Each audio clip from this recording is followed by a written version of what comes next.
오늘은 여러분과 함께 끝까지 완주하려면이라고 하는 제목으로 함께 말씀을 나누려고 합니다. 말씀을 통하여 성령님께서 각자에게 들려주시는 그 세미한 음성을 듣는 시간이 되기를 바랍니다. 여러분, 우리의 믿음은 경주와도 같습니다. 경주 중에서도 마라톤 경주입니다. 여러분, 마라톤은 처음 출발할 때는요, 많은 사람들이 출발을 하죠. 그런데 마지막 결승 지점에 완주하는 사람은 그리 많지 않습니다. 마찬가지로 많은 사람들이 믿음의 경주를 시작합니다. 그런데 끝까지 완주하지 못하고 중도에 포기하는 사람이 얼마나 많이 있는지 모릅니다. 그러므로 믿음의 경주를 시작한 저와 여러분에게 가장 중요한 것은 끝까지 포기하지 않고 완주하는 것인 줄 믿으시기를 바랍니다. 그래서 우리가 끝까지 믿음의 경주를 완주하려면 여러분, 응원해 주는 사람들이 있어야 되는데요, 2002년 월드컵 때 우리 대한민국이 몇 위를 했죠? 4위를 했죠. 근데 그때 우리나라 피파 랭킹이 몇 위였는지 아십니까? 40위였습니다. 40위였는데 4위를 했습니다. 어떻게 40위가 4위를 할 수 있었을까요? 여러분, 그것은 우리 히딩크 감독의 탁월한 리더십과 그리고 선수들의 팀플레이가 그런 승리를 이끌었지 않았나 생각을 합니다. 그런데 무엇보다도 온 국민이 정말 다 함께 응원하는 그 응원 소리가 힘이 되어서 승리를 이끌게 되었다고 생각을 합니다. 마찬가지로 우리가 믿음의 경주를 하려면 구름같이 둘러싼 허다한 응원단이 필요한데요, 그런 의미에서 우리 더 살리는 교회 성도들은 믿음의 경주를 하기 위해서 함께 서로가 서로를 응원하는 응원 부대와 같습니다. 믿음의 경주는 절대로 혼자서 우리가 경주할 수 없습니다. 그런데 코로나19 이후에 많은 사람들이 혼자 믿음의 경주를 하는 사람들이 많이 있습니다. 공동체가 없이 유튜브의 설교를 통해서 신앙생활을 하려고 하는 거죠. 그런데 여러분, 분명한 것은요, 사탄의 첫 번째 타겟은 우리의 무리에서 떠난 그런 양입니다. 무리에서 이탈한 양을 첫 번째 타겟으로 삼습니다. 왜냐하면은요, 잡아먹기가 쉽거든요. 여러분, 그러므로 우리가 혼자 신앙생활 하면 안 되고 공동체 안에 소속되어서 우리가 믿음의 경주를 할 때 포기하지 않고 끝까지 완주할 수가 있습니다. 그러므로 저와 여러분이 공동체 안에서 함께 믿음의 경주를 할 때에 서로가 서로에게 연약한 모습을 볼 수가 있어요. 연약한 모습을 볼 때 저 사람 왜 저래? 저 사람 왜 그런지 모르겠어? 여러분, 그렇게 하는 것이 아니라 여러분, 서로가 서로를 격려하며 응원해 줘야 됩니다. 왜냐하면 함께 이 경주를 하는 믿음의 우리 동역자들이기 때문에 그렇습니다. 여러분, 우리가 함께 서로 지적하고 판단하고 왜 그래? 라고 하다 보면, 세상처럼 그러다 보면요, 다 와해되고 다 우리가 정말 이 경주를 완주할 수가 없게 되는 겁니다. 자, 그러면 믿음의 경주를 완주하는데 가장 큰 걸림돌은 무엇일까요? 가장 큰 걸림돌은 무엇일까요? 오늘 본문 1절의 말씀을 함께 읽겠습니다. 시작. 이러므로 우리에게 구름같이 둘러싼 허다한 증인들이 있으니 모든 무거운 것과 얽매이기 쉬운 것을 벗어버리고 인내로써 우리 앞에 당한 경주를 하며. 여러분, 믿음의 경주를 하는 사람들에게 가장 큰 걸림돌은 뭐냐? 바로 죄입니다. 죄. 여러분, 여기에서 이 죄라고 하는 단어가 원어로 보시면은요, 하마르티아라고 되어 있습니다. 하마르티아라고 하는 단어는 관역에서 벗어났다, 자리에서 이탈했다라고 하는 의미가 있습니다. 여러분, 죄는 우리가 있어야 할 자리에서 이탈한 것을 의미합니다. 하나님께서 인간을 만드실 때에 하나님을 예배하도록 창조하셨죠. 그런데 인간은 죄로 인하여서 그 자리를 이탈하게 되었습니다. 그래서 하나님의 자리에 다른 우상을 세우고 자신의 쾌락을 섬기게 되었습니다. 그것이 바로 죄라는 겁니다. 하나님이 아닌 다른 것을 섬기고 다른 것을 통해 기쁨과 만족을 누리며 살아가는 것. 근데 인간은 하나님이 아닌 다른 것을 섬길 때 하나님으로부터 멀어지게 됩니다. 하나님과 그 사이에, 우리 사이에 우상이 자리하게 되는 거죠. 여러분, 그러면 더 이상 하나님과 동행할 수 없게 되죠. 믿음의 경주를 멈추게 되는 겁니다. 그런데 저와 여러분이 영적인 원리를 알아야 될 필요가 있는데요, 우리는 하나님과 멀어지면 자동적으로 마귀와 가까워지게 됩니다. 영적인 세계는 둘 중에 하나입니다. 하나님과 가까운가, 아니면 마귀와 가까운가. 여러분, 지금 어떻습니까? 여러분은 하나님과 가깝게 친밀하게 교제하고 계십니까? 아니면 하나님과 멀어지셨습니까? 근데 우리가 하나님과 멀어졌다면 매우 위험한 상태입니다. 왜냐하면 마귀와 가까워졌기 때문입니다. 마귀와 가까워지면 결국 마귀의 종노릇을 하게 되어 있습니다. 더 이상 하나님의 은혜가 끊어지게 되고 우리의 영혼은 황폐하게 메마르게 됩니다. 그러면 마치 단비가 그치면 나무와 식물이 황폐하게 되는 것처럼 우리의 영혼이 황폐하게 됩니다. 우리의 영혼이 황폐하면 어떻게 되는지 아십니까? 하나님의 말씀을 머리로는 알아요. 그런데 그게 순종이 안 돼요. 머리로는 아는데 말씀을 따라 살아가는 삶의 브레이크가 걸리게 됩니다. 자아가 충만하게 되는 겁니다. 그런데 문제는 자신의 죄는 안 보이고 다른 사람의 죄만 보여요. 말씀을 아는 지식이 있어서 다른 사람을 보며 판단합니다. 그리고 정죄하듯이 찌릅니다. 내가 아는 지식이 다른 사람을 정죄하고 찌르는 칼이 되는 거죠. 그래서 사탄의 종로를 타는 사람의 특징은 뭐냐면요, 공동체를 파괴하고 관계를 깨는 일을 합니다. 그러므로 우리가 믿음의 경주를 완주하려면 반드시 이 죄와 싸워야 합니다. 그러면 죄와 우리가 어디까지 싸워야 될까요? 죄와 어디까지 싸워야 될까요? 히브리서 12장 4절의 말씀 우리가 함께 읽겠습니다. 시작. 너희가 죄와 싸우되 아직 피 흘리기까지는 대항하지 아니하고. 여러분, 믿음의 경주를 완주하려면 우리가 이 죄의 문제를 심각하게 다뤄야 됩니다. 죄를 가볍게 여겨서는 결코 안 됩니다. 죄에 대해서는 싸워야 됩니다. 죄를 수용하거나 죄를 받아들이면 안 됩니다. 마치 나를 죽이는 치명적인 바이러스로 생각해야 됩니다. 여러분, 코로나19 때 우리가 이 바이러스에 감염되지 않기 위해서 어떻게 했죠? 손을 씻었죠. 그리고 사람들이 많이 모인 자리에서는 마스크를 착용하고 가지 않았습니까? 왜냐하면 건강한 사람 중에서도 이 바이러스에 감염돼서 죽은 사람들이 있으니까요. 수원중앙교회 굉장히 건강하셨던 집사님이셨어요. 근데 마스크를 끼고 대화했는데 감염이 됐어요. 그래서 건강하시던 분이 갑자기 돌아가셨어요.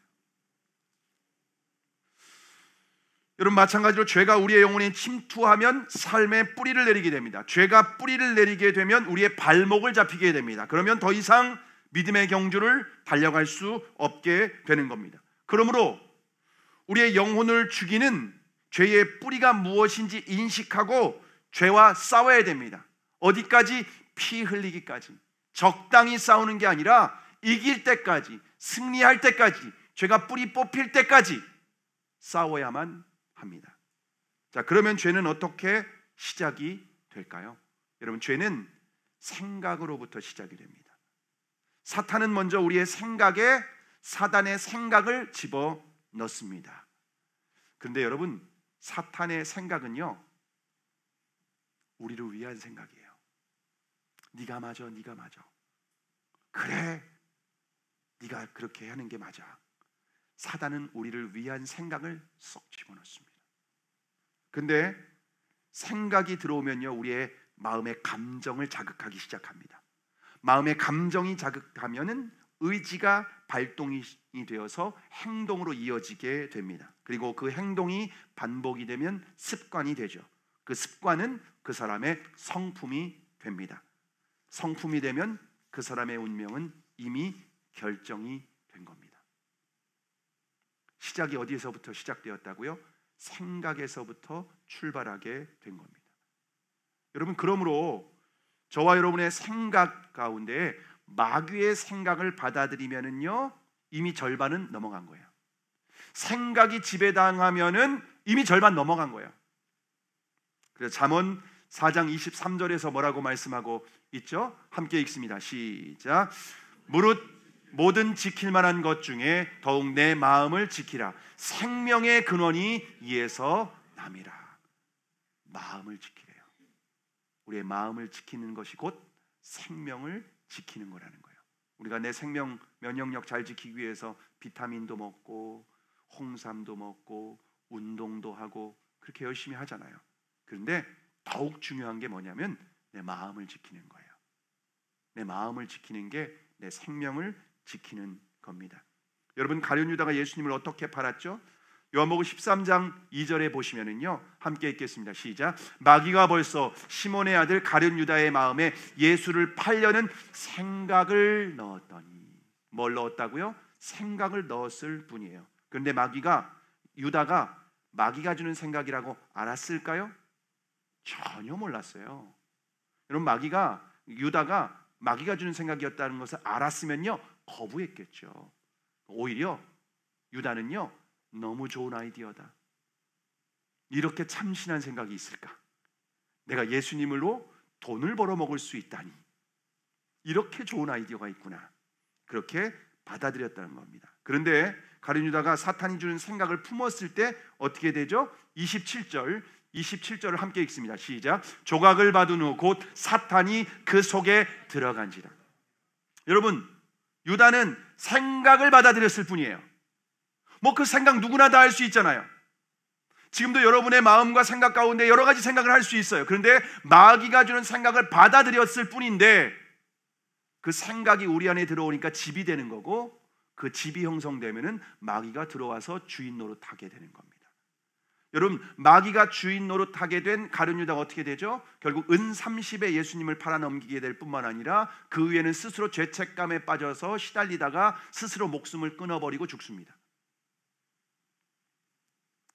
근데 지금 마귀가 하는 일은 2000년 전에 유다에게만 있었던 것이 아니에요. 지금도 마귀가 동일하게 역사하고 있습니다. 마귀가 머리에 뿔 달고 삼지창 들고 와서 우리를 공격할까요? 그런 일은 절대 없습니다. 영화에서나 드라마에서나 볼 수 있는 겁니다. 마귀는 우리의 생각에 슬쩍 마귀의 생각을 집어넣을 뿐입니다. 마귀가 주는 생각을 따라가면 다른 사람의 생명을 파괴할 뿐만 아니라 자기 생명도 파괴하게 되는 겁니다. 끔찍한 결과를 맞이하게 되는 겁니다. 그러므로 여러분의 생각에서 영적 전쟁이 이루어져야 됩니다. 치열하게 싸워야 됩니다. 마귀가 주는 생각과 주님이 주신 생각을 분별해야 됩니다. 그런데 그 분별은 내 상식과 내 경험과 이성으로는 절대 분별할 수 없습니다. 진리의 기준이 있어야만 합니다. 진리의 기준이 뭘까요? 하나님의 말씀입니다. 하나님의 말씀으로만 분별할 수 있습니다. 내 생각이 이게 마귀가 주는 생각인지 주님이 주신 생각인지를 분별하려는 유일한 기준, 하나님의 말씀으로 비추는 겁니다. 그랬을 때 말씀은 빛과 같습니다. 그래서 어둠을 드러내게 되는 겁니다. 우리의 마음과 생각 가운데에 마귀가 주는 생각이 말씀 앞에서 드러나면 단호하게 거부해야 됩니다. 유다처럼 그거를 모르고 분별하지 못하고 받아들이면 생명을 잃어버리게 되는 겁니다. 가장 소중한 예수님을 죽이는 겁니다. 자기도 죽이는 겁니다. 그래서 단호하게 대적해야 됩니다. 대적할 때는 우리의 힘과 능력이 없으니까 예수님의 이름과 권세로 대적하는 겁니다. 예수님의 이름으로 명하노니 이런 악한 생각은 떠나갈지어다. 선포하는 겁니다. 내 힘과 능력으로는 안 돼요. 생각 안 해야지 더 생각납니다. 그 생각에 사로잡힙니다. 밤새 잠을 못 이룹니다. 예수님의 이름으로 그 생각을 대적하는 겁니다. 그것을 축사라고 합니다. 그거를 쫓아낸다. 생각을 쫓아내는 겁니다. 예수님의 이름으로. 언제까지? 떠나갈 때까지, 피 흘리기까지. 그래서 죄와의 싸움에서 반드시 승리해야 되는 줄 믿으시기를 바랍니다. 자, 그러면 우리의 영혼의 가장 치명적인 죄는 무엇일까요? 가장 치명적인 죄 중에서도 가장 치명적인 죄, 가장 끈질긴 죄, 그것은 바로 교만입니다. 교만. 교만을 다른 말로 하면 하나님과 같이 되고 싶은 마음입니다. 모든 것에 내가 중심이 되는 거예요. 자기 중심적으로 살고 싶은 거예요. 내가 하고 싶은 대로 사는 거예요. 다른 사람의 말 듣고 싶지 않고, 다른 사람이 뭐라는 말 듣지 않고, 그게 하나님이라고 할지라도 다른 사람 말, 누구의 말도 듣지 않고 내가 마음대로 하고 싶은 마음, 자기 중심적인 마음, 그것이 바로 교만이다라고 말하고 있습니다. 라인홀드 니버 교수는 교만의 종류를 구분했는데요, 권력에 대한 교만, 지적 교만, 도덕적 교만, 그리고 영적 교만이 있다라고 말하고 있습니다. 근데 이 중에서 가장 무서운 교만이 무엇일까요? 바로 영적 교만입니다. 영적 교만. 근데 이 교만은요, 엑스레이를 찍어도, 초음파 검사를 해도, 피 검사를 해도 나오지 않습니다.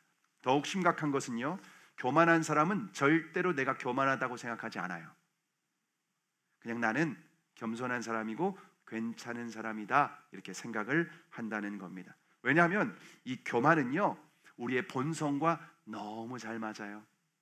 내 살 같아요. 내 피 같아요. 내 몸에 꼭 맞아요. 내 본성과 딱 들어맞아요. 하나도 어긋나지 않아요.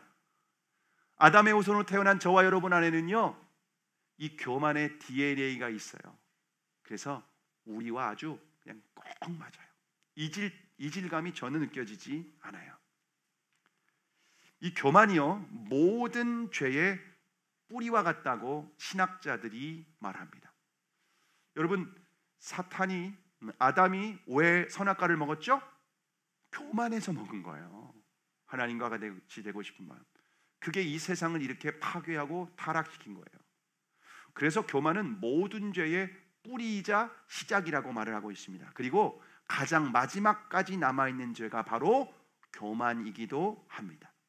교만이 얼마나 끈질긴지 스크루테이프의 편지라고 하는 책에 이런 내용이 나옵니다. 이 스크루테이프의 편지는, 스크루테이프가 삼촌 마귀입니다. 그리고 젊은 조카 마귀에게 사람들을 어떻게 유혹하고 죄에 넘어뜨리는지 그 방법을 가르쳐주는 책이 바로 이 스크루테이프의 편지입니다. 삼촌 스크루테이프가 조카 워무드에게 말을 합니다.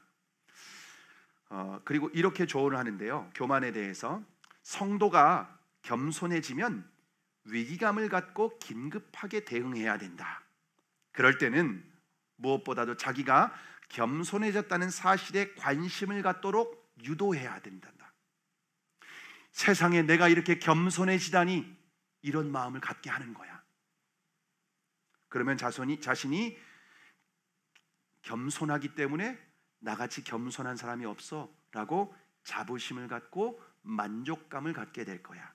그러면 자신이 겸손해졌다고 하는 교만이 고개를 쳐들게 된다. 그러면 겸손한 사람은 또다시 교만하게 되는 거야.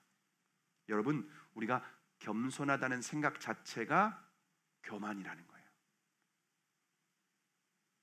자, 그러면 이 교만이 어디에서부터 시작되었을까요? 이 교만이, 여러분, 사탄은 하나님인 가장 가까이에서 섬기는 천사였습니다. 하나님을 찬양하고 예배하는 천사로 지음을 받았습니다. 그런데 사탄이 하나님과 가까이 교제하면 교제할수록 그 마음에 하나님과 같이 되고 싶은 마음이 있었던 거죠.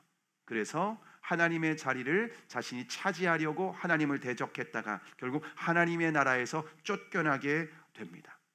여러분, 결국 이 교만이 하나님과 가장 가까웠던 마귀에서부터, 천사에서부터 시작된 것이 바로 이 교만이라고 하는 겁니다. 교회 안에서도 하나님과 가까이 섬기는 사람들이 오히려 교만해질 가능성이 매우 크다는 거죠. 여러분, 교만하다 보면은요, 우리가 하나님과 교제하다 보면은요, 나는 의롭네, 의롭기 때문에 이렇게 하나님 가까이에서 섬기는 거 아니야? 이렇게 교만에 빠지게 되는 겁니다. 그런 측면에서 교만에 가장 많이 노출된 사람은 바로 목회자입니다. 저입니다. 사역자들입니다. 가까이서 하나님 섬기고 말씀 전하고 예배를 함께 드리고 이런 일들을 하기 때문에 목회자가 가장 교만에 빠질 수 있습니다. 뿐만 아니라 주님을 위해서 열심히 헌신하고 봉사하고 기도하고 섬기는 사람들도 얼마든지 교만해질 수 있다는 거죠. 여러분, 교회 안에 처음 나온 사람이 교만할까요? 아니면 오래된 사람이 교만할까요? 예? 오래된 사람이 교만하죠. 헌금을 많이 하는 사람이 교만해질까요? 헌금을 안 하는 사람이 교만해질까요? 기도를 많이 하는 사람이 교만해질까요? 기도를 안 하는 사람이 교만해질까요? 헌신을 많이 하는 사람이 교만해질까요? 헌신을 안 하는 사람이 교만해질까요? 왜 그럴까요? 너무 이상하지 않습니까? 예수님은 온유하고 겸손한 분이신데 우리가 어떻게 신앙생활을 오래 하면 겸손해지는 게 아니라 교만해질까요? 그 이유는 우리가 주님을 섬긴 것이 아니라 종교적 열심으로 자신의 자아를 섬기는 것이기 때문에 그렇습니다. 그래서 예수님 당시에 서기관 바리새인들은요 열심이었어요. 얼마나 열심히 그렇게 하나님을 섬긴다고 떠들어댔는지 모릅니다. 그런데 그들은 가장 교만한 자들이었어요. 하나님의 아들이 왔는데 몰라보고 십자가에 죽였습니다. 우리도 얼마든지 하나님을 섬긴다고 하지만 교만해질 수 있다는 거예요. 민수기에 보면은 성막에서 하나님을 섬기도록 부르심을 받은 고라 자손이 있습니다. 성막 봉사자로 부르심을 받았습니다. 근데 교만해서 모세를 대적했다가 하나님의 저주를 받고 땅이 갈라져서 산채로 음부에 들어가게 되죠. 그러므로 저와 여러분이 하나님을 가까이에서 섬기면 섬길수록 얼마든지 교만해질 수 있다라고 하는 것을 인식해야 됩니다. 여러분, 그러면은 하나님 섬기지 말아야 되겠죠. 기도도 하지 말아야 되고 열심히 헌신도 하지 말아야 되고 헌금도 하지 말아야 되고, 그러면 또 사탄의 유혹에 넘어가는 겁니다. 우리가 주님을 열심히 섬기되 교만하지 않고 겸손하게 끝까지 섬기는 것이 중요한 줄 믿으시기를 바랍니다. 제가 신학대학교 4학년 때 처음 사역을 시작했습니다. 4학년 졸업반에 4년 동안 공부만 하고 대학원 올라가면서 졸업반에 이제 사역을 시작하게 되었는데요. 뭐 사역의 경험이 없다 보니까 어떻게 사역해야 될지 제가 참 모르겠더라고요. 그래서 제가 열심히 기도했습니다. 부르짖으며 기도하며 하나님 은혜를 달라고 열심히 그렇게 기도하면서 사역을 했는데 그래도 사역이 안 되는 거예요. 사역에 뭐 결과도 없고, 사역에 뭐 열심히 아이들에게 설교하면 애들이 다 졸기만 하고 있고, 뭐 열심히 사역을 하면 애들이 호응도 없고 반응도 없고, 그러니까 낙심이 되고 막 우울하고, 주일 설교 한번 하게 되면은 내가 이 사역을 계속 해야 될까? 뭐 그런 마음이 계속 드는 겁니다. 그때 당시에 제가 외국인 목사님하고 함께 예배당을 함께 쓰고 있었는데, 제가 주일 예배를 마치고 나서 너무 낙심해서 그냥 우울해하고 있었는데 그 목사님이 저를 보니까 되게 안쓰러웠나 봐요. 그래서 목사님이 저를 찾아오시면서 기도를 해주시는 겁니다. 영어로 기도해 주시더라고요. 무슨 말로 기도했는지는 모릅니다. 열심히 기도를 해주셨던 것만 기억이 납니다. 근데 그러면서 제가 낙심하지 않고 계속 사역하다 보니까 이렇게 청소년부가 부흥하게 되었습니다. 그래서 청소년부가 학생들이 한 120명 모이게 되었고 교사들은 한 30명, 그래서 한 150명 정도와 함께 모여서 청소년들이 한 150명 정도 모이니까 굉장히 많은 그 당시에 청소년들이 모이는 그런 교회였습니다. 근데 문제는 교회가 부흥하다 보니까 제가 더 이상 기도하지 않아도 사역이 되는 거예요. 기도하지 않아도 경험이 있으니까 사역도 되고, 기도하지 않아도 뭐 캠프도 잘 되고 애들도 많이 나오고 애들이 은혜 받고 변화되고 뭐 그런 일들이 일어나는 겁니다. 그런데 한 교사 중에 한 분이 여자분이었는데요, 한번 저희 부부를 식사를 하자고 하더라고요. 식사를 하자고 해서 나가서 식사를 했습니다. 함께 맛있게 저녁 식사를 하고 있는데 그분이 갑자기 이러는 거예요. 전사님 변하셨어요. 초심으로 돌아가세요. 이런 얘기를 하는 거예요. 그날 먹었던 거 다 얹혔습니다. 먹으면서 얘기하지 않아도 좋았을 텐데. 그래서 다 얹혀 버렸습니다. 사실 굉장히 기분이 나빴습니다. 굉장히 기분 나쁘고 막 그렇게 해서 그런 얘기를 어떻게 그렇게 할 수 있나 막 이런 마음이 들었습니다. 근데 시간이 지나서 보니까 그때 그분이 한 말이 맞더라고요. 제가 기도하지 않고 되니까 교만하게 되고 변질되는 그런 제 자신의 모습을 볼 수 있게 되었습니다. 제가 처음 교회를 개척할 때도 마찬가지입니다. 교회를 개척할 때 막막한 현실 가운데 제가 할 수 있는 게 뭘까? 아무것도 없더라고요. 그래서 하나님께 기도했습니다. 제가 교회를 개척하고 지난 6년 동안 제일 열심히 제가 목숨 걸고 했던 것은요, 기도입니다. 새벽마다 하나님 앞에 기도하고, 하나님, 제가 할 수 있는 게 아무것도 없습니다. 주님 도와주세요 라고 기도할 때 하나님께서 기적 같은 일들을 얼마나 많이 역사하셨는지 모릅니다. 개척에 순종했을 때 정말 홍해바다가 갈라지는 것 같은 기적을 경험했습니다. 매일 만나와 메추라기를 주실 뿐만 아니라 구름 기둥과 불 기둥으로 인도하시는 주님의 손길을 느낄 수가 있었습니다. 사람의 힘으로 할 수 있는 것이 아니라 전적인 하나님의 은혜였다는 것을 제가 알게 되었습니다. 그런데 제 마음 한구석에 이런 마음이 스멀스멀 올라오는 거예요. 그래도 내가 하나님의 말씀을 듣고 순종했잖아. 그리고 내가 쉬지 않고 기도했잖아. 내가 그리고 개척에 헌신했잖아. 이런 마음이 올라오는 거예요. 하나님의 은혜입니다 라고 하는 게 아니라, 그래도 내가 한 게 있잖아, 이런 마음이 들더라고요. 여러분, 그것이 바로 교만입니다. 하나님께서 작년 연말부터 저에게 이 교만을 다루시더라고요. 네가 한 게 있니? 그래, 내가 은혜를 거두면 어떨 것 같니? 여러분, 우리의 인생이 그래요. 하나님이 나를 써주신 게 감사하고 은혜가 감사한 거지, 내가 잘나서, 내가 대단해서, 내가 의로워서 내가 그렇게 하나님께서 나를 쓰시는 것이 아니라 은혜라는 것을 알아야 됩니다. 그래서 모든 영광을 오직 주님께만 올려드려야 되는 줄 믿으시기를 바랍니다. 자, 그러면 어떻게 우리가 교만을 이길 수 있을까요? 오늘 보면 2절의 말씀을 함께 읽겠습니다. 시작. 믿음의 주요 또 온전하게 하시는 이인 예수를 바라보자. 그는 그 앞에 있는 기쁨을 위하여 십자가를 참으사 부끄러움을 개의치 아니하시더니 하나님 보좌 우편에 앉으셨느니라. 여러분, 교만은 생각을 통해서, 죄는 생각을 통해 들어온다고 했잖아요. 근데 교만한 생각이 들어올 때 우리가 해야 될 것은 예수님을 바라보는 거예요.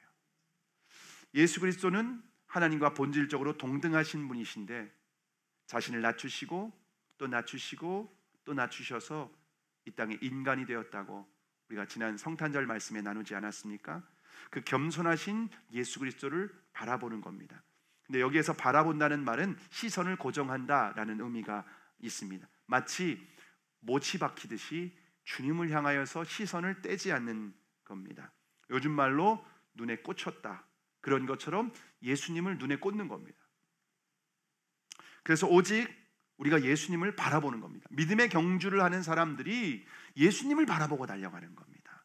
오직 24시간 예수님을 바라보고 달려가야 됩니다. 특별히 예수님의 십자가를 바라보실 수 있기를 바랍니다. 십자가는 여러분 어떤 상징인지 아십니까?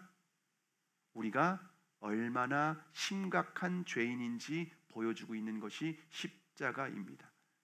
우리는 하나님의 아들이 십자가에서 물과 피를 다 쏟으시고 죽으셔야 할 만큼 끔찍한 죄인이라는 겁니다. 우리는 그렇게 생각하지 않잖아요. 나 정도면 괜찮지, 나 정도면 법 없이도 살 수 있는데, 나 같은 사람이 천국에 안 들어가면 누가 들어가겠어?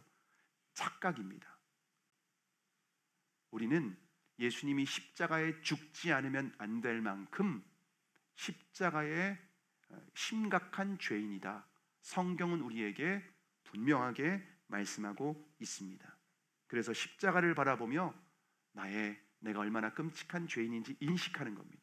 그리고 여전히 내 안에는 이 자기 중심성, 이 교만, 내가 주인 되고자 하는 마음, 이것이 있다라는 것을 알아야 됩니다. 그리고 십자가 앞에서 이 교만한 존재가 심판을 받을 수밖에 없는데 하나님의 은혜로 이렇게 하나님을 예배하고 섬기는 자녀가 되었다라고 하는 은혜를 깨달아야 됩니다. 그리고 더욱 중요한 것은 그 예수님이 십자가에 죽으실 때 내가 함께 죽었지.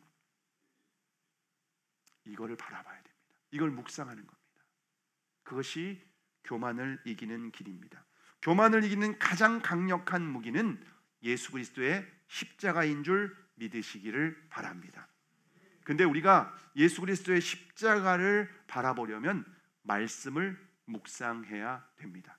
왜냐하면 말씀은 우리에게 예수 그리스도를 증거하고 있기 때문에 그렇습니다. 그리고 말씀을 묵상할 때에 예수 그리스도를 바라볼 수 있을 뿐만 아니라 우리의 죄를 드러냅니다. 히브리서 4장 12절과 13절의 말씀 우리가 함께 읽겠습니다. 시작. 하나님의 말씀은 살아있고 운동력이 있어 어떤 검보다도 예리하여 혼과 영과 및 관절과 골수를 찔러 쪼개기까지 하며 또 마음의 생각과 뜻을 감찰하나니 지은 것이 하나라도 그 앞에 나타나지 않음이 없고 오직 만물이 그를 심판하는 자의 눈앞에 벌거벗은 것 같이 드러나느니라. 하나님의 말씀은 우리의 영혼을 건강검진을 해주시 검진을 해줘요. 마치 MRI가 수백 번 수천 번의 단층 촬영을 하듯이 말씀이 우리의 영혼을 단층 촬영합니다. 때로는 말씀이 수술하는 칼과 같이 혼과 영과 관절과 골수를 찔러 쪼개기까지 합니다. 그래서 우리의 마음의 숨은 생각과 의도와 동기까지 다 드러내십니다. 그 말씀 앞에서 자신의 영혼을 비추어 보는 거예요.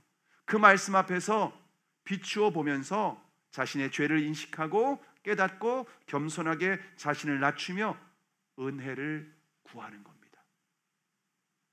주님 은혜 없이는 안 됩니다. 내가 이런 죄가 있군요. 내 동기가 불순하군요. 내 마음이 이처럼 악하군요. 이거를 늘 말씀 앞에서 확인하는 자가 끝까지 믿음의 경주를 완주할 수 있는 줄 믿으시기를 바랍니다. 자, 그러면 믿음의 경주에서 최종 목적지가 어디일까요? 이게 중요합니다. 최종 목적지가 어디일까요? 로마서 8장 29절의 말씀 함께 읽겠습니다. 시작. 하나님이 미리 아신 자들을 또한 그 아들의 형상을 본받게 하기 위하여 미리 정하셨으니 이는 그로 많은 형제 중에서 맏아들이 되게 하려 하심이니라. 여러분, 믿음의 경주의 최종 목적지는 천국이 아닙니다. 예수 그리스도를 주님으로 영접한 사람들은 이미 영생을 얻은 사람들입니다. 우리의 최종 목적지는 하나님의 아들이신 예수 그리스도의 형상을 본받는 것입니다. 우리의 인격과 우리의 삶 가운데에 그리스도를 온전히 담는 것, 그것이 우리의 믿음의 경주의 최종 목적지입니다. 이 믿음의 경주의 최종 목적지를 모르면 우리가 어떻게 생각하는지 아십니까? 이 정도면 됐지 뭐. 나 정도면 됐지 않아? 그래서 믿음의 경주를 중도에 포기하게 되는 겁니다. 여러분, 올 한 해도 주님께서 우리의 삶을 인도하셨어요. 근데 때로는 내가 원치 않는 길로 인도하셔요. 내 기도 응답을 안 해주실 때도 있어요. 근데 그 목적지는 어디인가 아세요? 주님은 우리가 잘 먹고 잘 사는 게 아니라 예수 그리스도를 본받게 하기 위해서 올 한 해도 우리를 인도하셨습니다. 내년에도 그렇게 인도하실 거예요. 아니, 우리의 평생의 삶을 그렇게 인도하실 겁니다. 그래서 때로는 고난도 있죠. 때로는 어려움도 있고, 때로는 문제도 있고, 때로는 숙제도 있습니다. 주님과 함께 믿음의 경주를 하며 그것을 통과하고 이기고 승리하는 과정을 통하여 우리의 인격과 삶이 예수 그리스도를 닮아가게 되는 줄 믿으시기를 바랍니다. 교만한 사람은 절대로 믿음의 경주를 끝까지 완주할 수 없습니다. 그래서 겸손하게 그리스도를 바라보고 이 경주를 끝까지 달려가야 되는 겁니다. 플로렌스 체드윅이라고 하는 사람이, 여성이 1951년에 영국 해협을 왕복한 최초의 여성이었는데요. 1952년 7월 4일 미국의 독립기념일에 이 체드윅이 카타리나 섬에서 롱비치까지 35km 이 수영에 도전을 하게 됩니다. 무려 16시간 동안 먹지도 않고 마시지도 않고 쉬지도 않고 그렇게 수영으로 초인적인 한계에 도전하게 되었습니다. 상어떼의 위협을 막기 위해서 양쪽에 구조선을 제외하고서는 홀로 이 태평양을 수영해야만 했습니다. 16시간을 수영해서 가는데 추위와 안개 때문에 결국 끝까지 완주하지 못하고 포기할 수밖에 없습니다. 그런데 경주를 포기한 후에 얼마 지나지 않아서 안개가 걷히게 되었는데 해변이 불과 800m밖에 남지 않았던 겁니다. 목적지를 눈앞에 두고 포기한 거죠. 그래서 이 체드윅은요, 자신의 실패를 확실하게 깨닫고 난 후에 두 달 후에 9월 4일에 다시 도전을 하게 되는데요. 이번에는 역시 바다에 더 깊은 안개가 드리워져 있고 바닷물은 더 차가웠습니다. 그럼에도 불구하고 그녀는 완주에 성공을 하게 됩니다. 그녀가 악조건 속에서도 어떻게 성공했는지 기자가 질문을 했는데 이렇게 대답을 했습니다. 이번에는 내가 목표 지점을 마음속으로 보고 있었기 때문에 끝까지 헤엄칠 수 있었습니다. 여러분, 우리가 최종 목적지를 마음에 두고 이 경주를 해야 된다는 거예요. 우리의 최종 목적지는 천국이 아니라 예수 그리스도입니다. 예수 그리스도를 온전히 본받는 것, 그것이 저와 여러분을 부르신 믿음의 경주로 초청하신 목적이라고 하는 겁니다. 겸손하신 예수 그리스도를 바라보며 끝까지 믿음의 경주를 완주하여 우리가 주님을 다시 만나게 되는 그런 은혜가 있기를 바랍니다. 어제 본문이 요한계시록 21장 본문이었는데요. 9절에 보니까 천사가 요한에게 어린 양의 신부를 보여줍니다. 어린 양의 신부를 보여주는데 새 예루살렘이 마치 신부가 아름답게 단장한 것처럼 내려옵니다. 예루살렘 성이 내려옵니다. 근데 그 예루살렘 성이 바로 교회, 저와 여러분의 모습이라는 겁니다. 그래서 우리가 예수 그리스도의 인격을 온전히 본받았을 때 그리스도와 우리가 천국에서 온전히 연합하게 되는 겁니다. 혼인잔치가 이루어지게 되는 겁니다. 그래서 하나님은 우리를 예수 그리스도를 형상을 온전히 본받고 예수 그리스도의 온전한 신부가 되게 하기 위해서 그 일을 멈추지 않으실 것입니다. 저와 여러분도 믿음의 경주에서 분명한 목적지인 예수 그리스도를 바라보고 올 한 해도 열심히 달려오셨는데 내년 한 해도 끝까지 그 믿음의 경주를 완주하는 저와 여러분이 되기를 주님의 이름으로 축복합니다.